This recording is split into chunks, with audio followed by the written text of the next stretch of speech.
یہ محمد حنیف عامر صاحب لاہور کے رہنے والے دوست ہیں، ان کی طرف سے موصول ہوا تھا۔ دوست صاحب انہوں نے سوال پوچھا ہے کہ لائف انشورنس کے بارے میں کیا حکم ہے؟ اعوذ باللہ من الشیطان الرجیم، بسم اللہ الرحمن الرحیم۔ دو چیزیں ہیں، ایک انشورنس ہے اور ایک لائف انشورنس ہے۔ جہاں تک انشورنس کا تعلق ہے، یہ بعض شکلوں میں حضرت مسیح موعود علیہ السلام کے زمانے میں بھی موجود تھی، جیسے خطوط وغیرہ جو ہیں وہ ارسال کیے جاتے تھے انشورڈ، اور اس کی حضرت مسیح موعود علیہ السلام نے اجازت بھی دی۔ اور بعض چیزیں ایسی ہیں جو ان کے ساتھ تعلق رکھتی ہیں، انشورنس کی جو پالیسیاں باقی جو لائف انشورنس کی ہیں اس کے ساتھ، وہ ان میں آپ اگر دیکھیں بنیادی طور پہ جو سکم ہے اس چیز میں، وہ یہ ہے کہ جتنی بھی بیمہ پالیسیاں ہیں ان میں سود ایک بنیادی عنصر کے طور پہ شامل کیا جاتا ہے، کیونکہ جو بیمہ پالیسی کے طور پہ پریمیم ایک انسان ادا کرتا ہے تو وہ ایک قرض کے رنگ میں بینک کو یا اس کمپنی کو ادا کیا جاتا ہے، اور وہ بینک اپنی مرضی سے پھر اس کو کاروبار میں لگاتا ہے یا بینکوں میں رکھ کے اس کو استعمال کر کے تو اس شخص کو اس کی جو ادائیگی ہے وہ کرتا ہے۔ اس میں اب جو بنیادی سکم اور خرابی ہے وہ سود کی ہے۔ بیمہ پالیسی بنیادی طور پہ چونکہ حضرت مسیح موعود علیہ السلام کے زمانے میں وہ جو خطوط وغیرہ کی بیمہ پالیسی تھی اور انشورنس تھی، تو اس حوالے سے وہ اپنے طور پہ جائز ہے کہ اگر اس میں سود اور قمار بازی کو نکال دیا جائے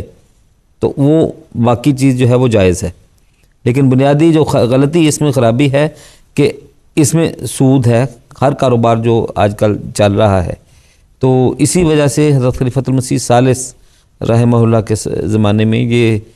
معاملہ جب اٹھا اور سفارش آپ کی خدمت میں پیش کی گئی مجلس شورا کی طرف سے، تو یہی تھی کہ اگر سود اور قمار بازی کا عنصر شامل نہ ہو تو پھر جو لائف انشورنس ہے اس کو چھان پھٹک کر کے دیکھا جا سکتا ہے اور پھر اس کی اجازت دی جا سکتی ہے۔ لیکن جب تک یہ دونوں عنصر اس کے اندر موجود ہیں تب تک اس کی اجازت نہیں دی جا سکتی۔ ایک چیز ہے کہ بعض قوانین ایسے ہیں بعض ملکوں کے کہ جہاں پہ بعض طور کی جو انشورنسیں ہیں وہ ضروری ہیں اور قانونی طور پہ آپ اس کے بغیر آپ کام نہیں کر سکتے یا آپ وہاں پہ بود و باش اختیار نہیں کر سکتے۔ تو جہاں پر کوئی قانونی ایسی وجہ ہو کہ وہاں پہ قانون آپ پر یہ واجب قرار دیتا ہے کہ آپ نے انشورنس کروانی ہے، تو جہاں تک وہ قانون ہے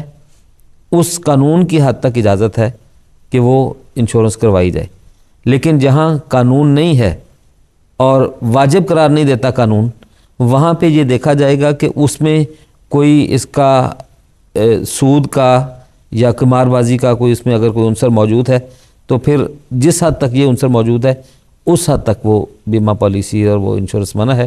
اور جہاں وہ یہ عنصر موجود نہیں ہے وہ وہاں پہ اس کی اجازت ہے۔ جیسا کہ ابھی داؤد صاحب نے بتایا کہ اصل انشورنس مطلب لفظ انشورنس سے تو کوئی اختلاف نہیں ہے، نہ لائف انشورنس کے لفظ سے۔ اصل اختلاف یہ ہے کہ اگر اس میں سود کی ملونی شامل ہو جائے گی تو پھر وہ چیز ناجائز ہو جائے گی، یا جوئے کی ملونی شامل ہو جائے گی تو تب بھی وہ چیز ناجائز ہو جائے گی۔ تو اب اگر تو اس میں جو لائف انشورنس ہے اس میں سود آ جاتا ہے تو پھر یہ ناجائز ہے، اور اس کی تعریف سود کی حضرت صلی اللہ علیہ وسلم نے فرمائی ہے کلو قرض جر منفعتن فہو ربن، کہ ہر وہ چیز جو کسی کو قرض دی جائے اور اس کے نتیجے میں جب وہ واپس ملے تو اس کے نتیجے میں نفع ہو، مطلب نفع کی بنیاد پہ اگر کوئی رقم کسی کو دی جاتی ہے اور اس کے بعد صرف نفع میں شراکت ہوتی ہے تو یہ سود ہے۔ اگر اس لحاظ سے ہم لائف انشورنس کو دیکھیں تو اس میں رقم دی جاتی ہے، اب جو رقم دی جا رہی ہے وہ 2 یا 3 قسم کی ہو سکتی ہے، یا تو ہدیہ دیا جا رہا ہے، تحفہ دیا جا رہا ہے، کسی کو بینک کو دیا جا رہا ہے کہ بھائی، یا انشورنس کمپنی کو کہ آپ ہماری طرف سے تحفہ لے لیں، تحفہ تو یہ ہوتا نہیں ہے۔ دوسری بات یہ ہوتی ہے کہ امانت رکھوائی جا رہی ہے کہ بھائی میری رقم کی حفاظت کر لیں، اب دوسری بات بھی نہیں ہے کہ امانت بھی نہیں رکھوائی جا سکتی۔ تیسری بات یہ ہے کہ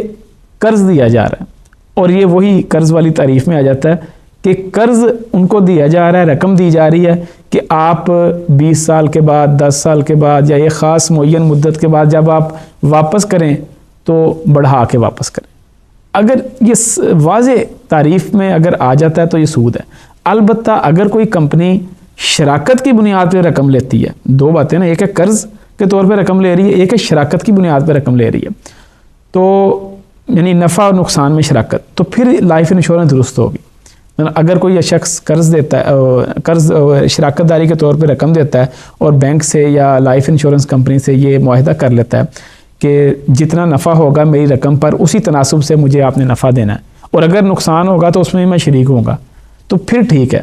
لیکن عموماً ایسے نہیں ہوتا کہ نقصان میں کوئی شریک نہیں ہوتا, نفع میں ہر کوئی شریک ہونے کی کوشش کرتا ہے. تو اس وجہ سے یہ دونوں, اس کو میں بیلنس رکھنا پڑے گا ایک. جی ٹھیک, شکریہ منصور صاحب.